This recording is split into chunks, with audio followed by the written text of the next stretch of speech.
오늘 하나님이 주시는 스가랴서 2장의 말씀은 교회에서 시작되는 삶입니다. 첫 번째로 무너진 내 인생을 일으키려거든. 오늘 스가랴 2장 1절부터 2절을 보면 내가 또 눈을 들어 본즉 한 사람이 측량줄을 그의 손에 잡았기로 내가 어디로 가느냐 물은즉 그가 내게 대답하되 예루살렘을 측량하여 그 너비와 길이를 보고자 하노라 하고 말할 때 측량을 여러분 언제 한다고 생각하십니까? 우리가 그냥 가구 들어올 자리가 있어도 측량을 하죠. 그렇죠? 뭔가 새로운 게 있을 때 어떠한 일이 진행될 때 측량부터 합니다.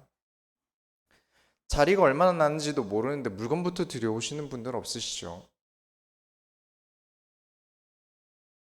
지금 이제 땅을 측량하고 있어요. 땅을 측량할 때는 이제 뭔가 사업이 시작될 때일 거예요. 아니면 땅을 분배할 일이 있기 때문에 그렇겠죠. 왜 측량을 하냐 물어보니까 어디로 가느냐 물어보니까 예루살렘을 측량한다고 합니다. 예루살렘이 어디입니까? 이스라엘의 수도였고요. 하나님이 가장 사랑하시는 땅으로 불렸던 곳이고요. 그곳에 성전의 터를 잡고 하나님이 집으로 섬겼던 곳입니다. 우리 소원교회는 학개서를 지나왔어요. 그리고 이제 주일 예배를 통해서 알고 있는 게 있죠. 무엇입니까? 성도가 세상을 이기느냐, 못 이기느냐는 어디서 결정되죠? 교회에서 시작하느냐, 아니냐에 따라서 차이가 난다고 말씀을 드렸습니다. 내 모든 일상을 교회에서 시작하여 한 주간 응답을 받고 교회에 돌아가는 것과 내가 아무것도 모르고 세상에 두들겨 맞다가 교회 가서 내가 위로받아야지 하고 교회 가서 마무리를 짓는 것은 완전 천지 차이예요. 교회는 시작이지 끝이 아닙니다. 항상 시작하시는 곳이에요. 하나님이 역사와 응답을 시작하는 곳이 교회입니다. 하나님이 이스라엘의 회복을 경제부터 회복시키시고 부강하게 하신 다음에 성전을 회복하십니까? 아니었죠. 절대 아니죠. 성전부터 회복하시고, 그렇죠. 레바논 백향목 필요 없다.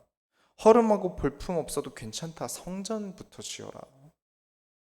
이 성전으로 온 땅을 흔들어 보배들이 쏟아지게 하겠다. 내가 영광이 드러나게 하겠다. 그렇게 약속하셨어요. 싸움은 언제나 베이스가 잘 잡혀 있어야, 단단히 잡혀 있어야 됩니다. 모든 게 그래요. 뭐 운동이든 어떤 경쟁이든 일단 기본이 돼 있어야 돼요. 이 기본이 된 다음에 쌓아가는 거죠. 기초가 허술하면 아무리 화려해도 패배하게 되어 있어요. 기초가 없다는 건 운에 맡기고 싸우는 꼴이 됩니다. 근데 많은 사람들이 운에 맡기고 있는 것 같아요. 근데 운이란 표현하기 그러니까 기독교인들은 뭐에 의지하죠? 하나님이 하실 거야. 하나님이 해주실 거야. 신앙의 기본도 안 된 상태에서 하나님이 다 해주실 거야. 그런 실수를 하게 돼요. 여러분, 하나님이 세우시는 이 땅의 기초는 교회입니다. 교회에 대한 기본적인 틀을 가지고 계셔야 돼요. 무교회주의를 그래서 제가 비성경적이라고 하는 겁니다. 내 인생이 무너졌다? 인생이 무너졌으니까 빨리 돈부터 벌어야지. 그게 먼저가 아닙니다. 교회가 무엇인지 빨리 깨달으셔야 합니다. 내가 무너졌다. 내가 왜 교회를 가야 하고 말씀을 들어야 하는지를 빨리 찾아내셔야 돼요. 안 그러면 일어날 힘이 없어요. 열심히 어떻게든 무너진 나를 살려보려고 노력해도 못 일어나실 겁니다. 왜냐? 우리 일어섬의 기본이 어딨죠? 기초가 어딨죠? 다리에 있겠죠. 근데 다리에 아무 힘도 없는 거예요. 기본 베이스가 없어요. 뭔가 짚고 일어나겠죠. 뛸 수 있습니까? 걸을 수 있습니까? 아무것도 할 수 없어요. 그래서 우리는 반드시 교회부터 회복해야 됩니다. 두 번째로 성곽이 되시는 하나님. 2장 3절부터 4절에 내게 말하는 천사가 나가고 다른 천사가 와서 그를 맞으며 이르되 너는 달려가서 그 소년에게 말하여 이르기를 예루살렘은 그 가운데 사람과 가축이 많으므로 성곽 없는 성읍이 될 것이라 하라. 천사들끼리 이야기를 하는데 그 소년에게 말을 하라고 해요. 여기 나오는 소년의 원어는 젊은이, 하나님의 심부름꾼 뭐 이런 뜻을 가지고 있어요. 그게 누군지는 모르겠지만 누구이든 하나님께서는 이 예루살렘을 회복하시면서 새 일을 시작하세요. 이 성곽이 없는 성읍이라는 것은 사실은 되게 위험한 거예요. 성곽이 없다는 건 되게 위험한 겁니다. 성곽 얘기를 해야 되니까 어쩔 수 없이 또 군대 얘기를 하겠습니다. 최근 들어서 군대 얘기를 너무 자주 해서 안 하고 싶긴 한데 성곽은 어쩔 수가 없어요. 어, 원래 이게 그림을 그려가면서 말씀을 드려야 좀 편한데 없으니까 좀 어렵지만 이 정중앙에 이렇게 기지가 있어요. 기지가 있고 이렇게 기지가 있으면 이 밖으로 이렇게 울타리가 쳐져 있습니다. 이 울타리가 쳐져 있는데 이거를 성곽이라고 생각하시면 돼요. 성곽이라고 보면 됩니다. 이렇게 성곽이 있고 그 안에 빈틈이 있죠. 원래 기지가 있고 성곽 울타리가 있고 이 사이에 지금 군대에서는 쥐레가 깔려 있습니다. 쥐레가 쫙 깔려 있어요. 그래서 외부 침입을 막고 있는 거죠. 근데 이때 이스라엘 당시나 이때는 쥐레가 없죠. 그럼 뭘로 막아야 할까요?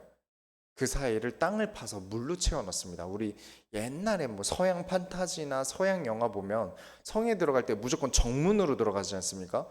그 이유가 성벽도 있지만 그 주변에 물이 가득 차서 들어갈 수가 없어서 그래요. 그런데 성곽이 없다라는 건 아주 위험한 거죠. 하나님이 예루살렘에서 성전을 일으키시고 성전을 시작해서 많은 재물과 많은 사람들이 돌아오며 부강해졌는데 너무 많아져서 성곽이 없는 성읍이 된다는 건 주변 나라들에게 뜯어먹히기 딱 좋은 상황이 되는 거예요. 그런데 하나님이 이런 말씀을 주십니다. 2장 5절에 여호와의 말씀에 내가 불로 둘러싼 성곽이 되며 그 가운데서 영광이 되리라. 성곽이 없어도 괜찮다.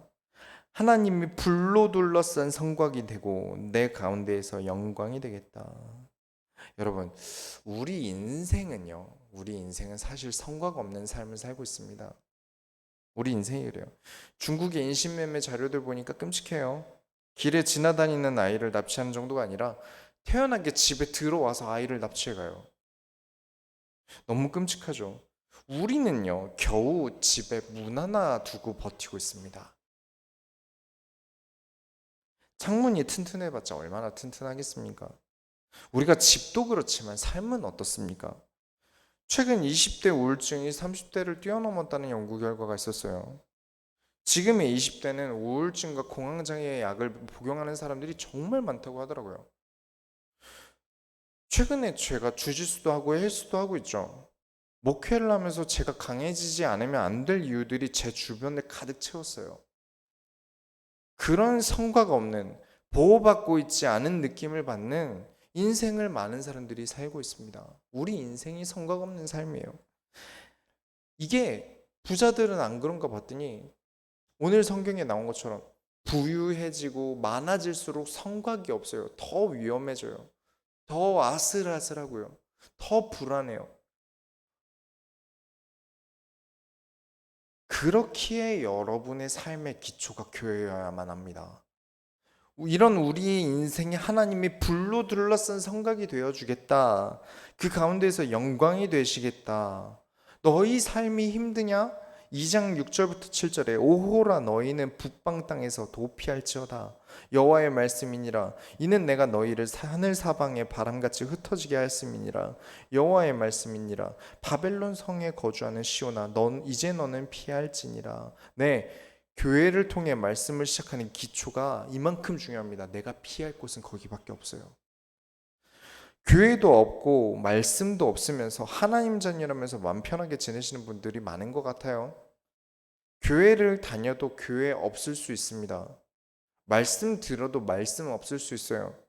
왜죠? 우리는 배우지 않고 깨닫기 때문입니다. 교회를 배웠지 깨닫지 않았고 말씀을 들어도 깨닫지 않았다면 사실 없는 겁니다. 깨닫지 못하니 눈에 보이는 것만 말하겠죠. 우리에게 성관계 없다, 사는 게 이렇게 힘들다. 왜 그렇게 말을 하죠? 눈에 보이지 않는 것을 눈에 보이는 것만 봤기 때문에 그렇습니다.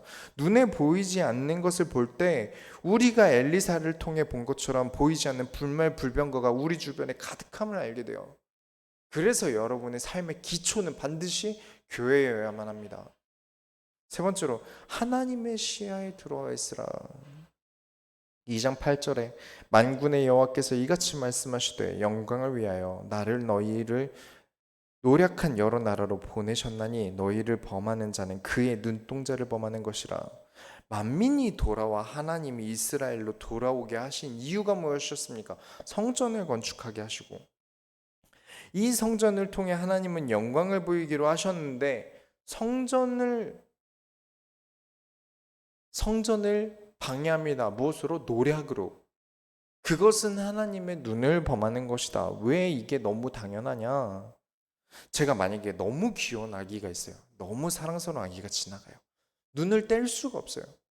너무 예뻐요. 근데 걔가 갑자기 얘를 노리고 막 짖으면서 달려와요. 그걸 눈에 들어왔다고 하는 겁니다. 그 아이부터 어떻게 보호하겠죠? 다른 거 보지도 않겠죠. 어떻게든 그 개를 저지하겠죠. 하나님의 모든 관심이 성전을 짓는 데 있습니다.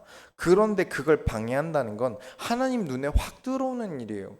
그 결과 2장 9절에 내가 손을 그들 위에 움직인즉 그들이 자기를 섬기던 자들에게 노략거리가 되리라 하셨나니 너희가 만군의 여호와께서 나를 보내신 줄을 알리라.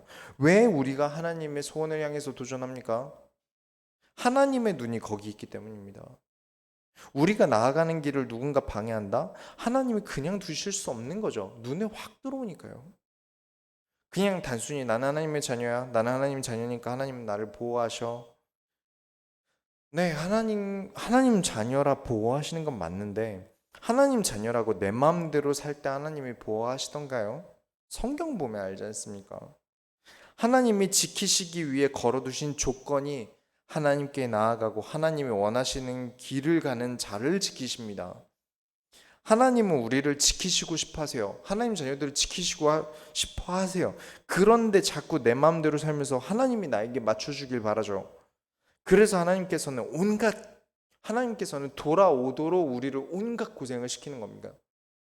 조건이 그였으니까요. 하나님의 일을 하는 자를 지키시기로 하셨기 때문에 지켜주고 싶으니까 어떻게든 하나님의 일을 하게 하기 위해서 고생을 그렇게 시키시는 거예요. 결국 우리는 어떻게든 하나님의 시야 안에 들어와야 한다는 것입니다. 물론 하나님이 못 보시는 곳이 어디 있겠습니까? 다 알고 계시죠. 하나님의 관심과 기뻐하심의 시야 안에 들어오시라는 말입니다. 이것이 제일 안전하고 제일 평안하고 제일 성장하는 길입니다.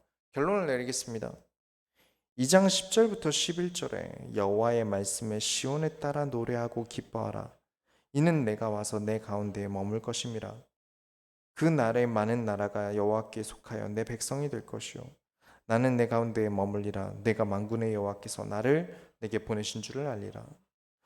여호와께 속하여 여호와의 백성이 된다. 무슨 말입니까? 하나님의 소유가 된다는 것입니다. 여호와의 소유가 되시기 바랍니다. 11절부터 12절부터 13절까지 여호와께서 장차 유다를 거룩한 땅에서 자기 소유로 삼으시고 다시 예루살렘을 택하시리니 모든 육체가 여호와 앞에서 잠잠할 것은 여호와께서 그의 거룩한 처소에서 일어나심이니라 하라 하더라. 우리 이번 주 강단처럼 여러분은 하나님의 소유로서 살아가셔야 합니다. 하나님이 자기 소유로 삼는 자를, 하나님의 소유가 된 가정을, 하나님의 소유가 된 교회를 하나님은 지키세요. 하나님의 보호 아래 기쁨과 평안을 누리는 모든 소원교회가 다 되시길 바랍니다. 우리가 하나님의 소원을 이루어드립시다. 기도하겠습니다. 하나님 감사합니다. 하나님의 소유로서의 기본이 되는 교회가 무엇인지 오늘 깨닫게 하심을 감사드립니다. 내가 나를 지키는 것은 어떠한 힘도 권력도 능력도 아닌 교회에서부터 하나님이 우리에게 시작하시는 응답과 관심 속에 있는 줄을 우리가 알게 하여 주옵소서. 성각 되시는 하나님을 찬양하며 살아계신 예수 그리스도의 이름으로 기도드렸습니다. 아멘.